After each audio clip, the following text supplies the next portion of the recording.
Hi guys, Ted Jordan here with Handling Your Business as a Professional Actor.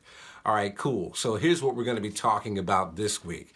We're going to be talking about taping yourself for an audition and submitting it. Now, one of the things you want to do is read through the audition notice thoroughly to know exactly what you need to do in order to videotape yourself and to send it, okay? It's very important that you read it thoroughly so you know exactly what to do and meet the requirements. Okay, now you've set up your video, your camera.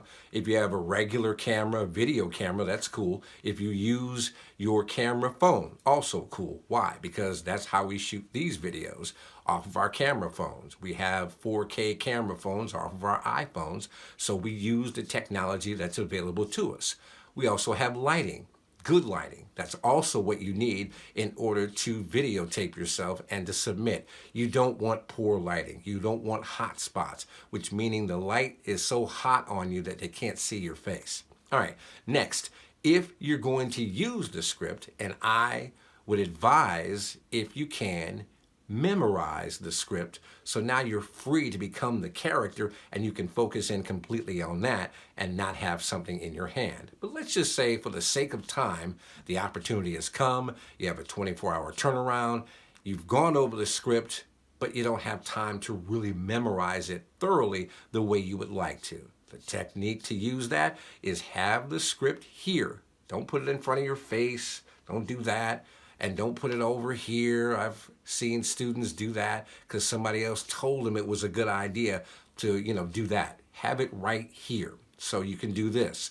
This is the technique. This is the proper technique to do it if you're going to be on camera with the script. So you look the script over as you're doing your lines, you're looking back at the camera. Right. So you have camera eye contact. No casting director wants to see you do this and just read all the way through the lines without some kind of eye contact with the camera.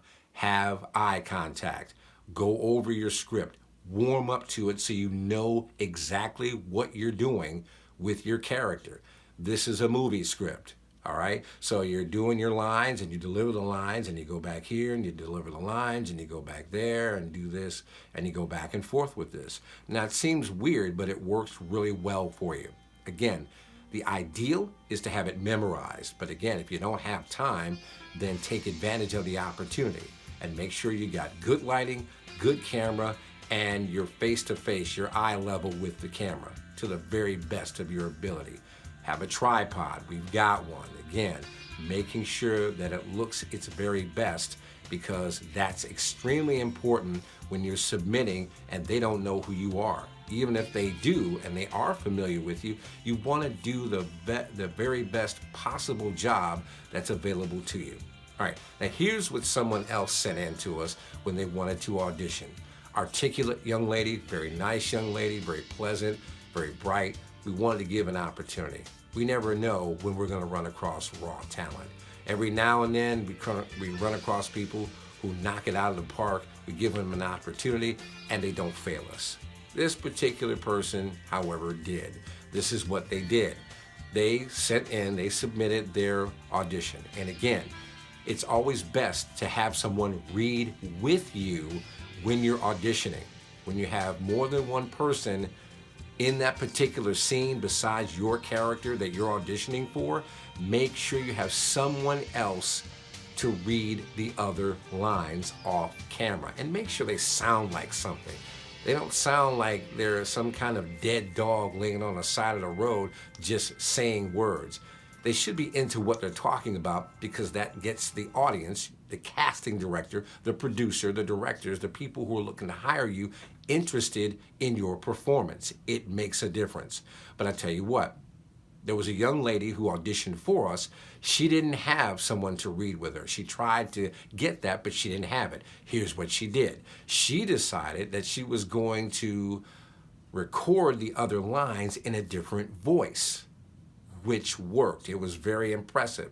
She knew her lines and she did her lines. And as the recording came across, it sounded like somebody completely different doing her lines. It worked really well. And guess what? We hired her because she actually came across very well on camera and she knew what she was doing, and she believed that, she was the character, and she made us believe that too, okay?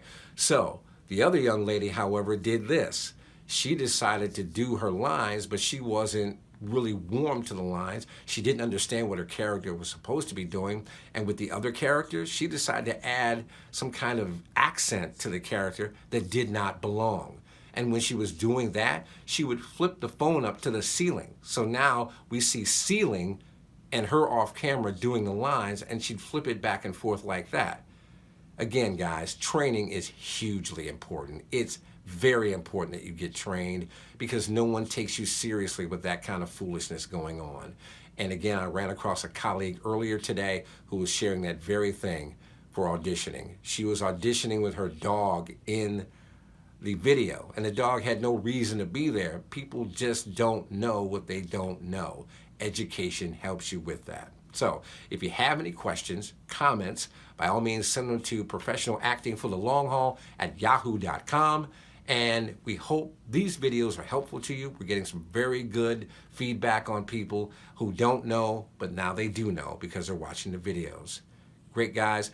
It's a brand new year. We're expecting great and tremendous prosperity.